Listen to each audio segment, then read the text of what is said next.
తనకి నువ్వు చాలా అందంగా ఉంటావు అని చెప్పిన ప్రతిసారి నేను నీకు మాత్రమే అందంగా కనిపిస్తాను అంటాడు బ్రో.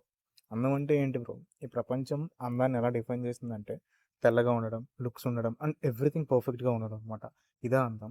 సో, మా మేడమ్ వచ్చేసరికి మనం ఎవరైనా ఒక వ్యక్తిని చూసామంటే వాళ్ళ ఫేస్ లోపల కళ ఉందనిపిస్తది కదా బ్రో! అట్లాంటి కళ ఉంటుందనమాట. తనలో ఉన్న ప్రతి ఒక్క ఇంపర్ఫెక్షన్‌ని చాలా పర్ఫెక్ట్‌గా క్యారీ చేసే ఇలాంటి అందం అనమాట మా మేడమ్‌ది. కన్సిడర్ ఇలా మన దగ్గర 2 వేరియబుల్స్ ఉన్నాయనుకో bro. Based on that conditions ఒక అవుట్‌పుట్ ప్రింట్ అవ్వాలి. ఇంకో కండిషన్ మీద ఇంకోటి ప్రింట్ అవ్వాలంటే మనం ఇఫ్ ఎల్స్ కండిషన్ యూజ్ చేయొచ్చనమాట. So, consider her beauty equal to old beauty అన్నామనుకో బ్రో.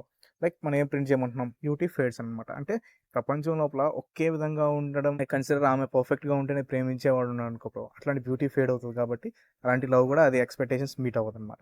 సో, నెక్స్ట్ వచ్చేసి ఇలాగ ఇంపర్ఫెక్షన్ ఇలాగ ప్రతి ఒక్క ఇంపర్ఫెక్షన్‌ని నువ్వు లవ్ చేస్తూ వెళ్తున్నావు అనుకో bro. The beauty will increase with the age అనమాట. సో, ఇది ప్రింట్ చేయాలనమాట. సో, ఇప్పుడు మనం రన్ చేసామనుకో బ్రో అవుట్‌పుట్ చూడొచ్చు. This beauty will increase with the age అనమాట. సో, తను బ్యూటీని రీడిఫైన్ చేస్తుందనమాట.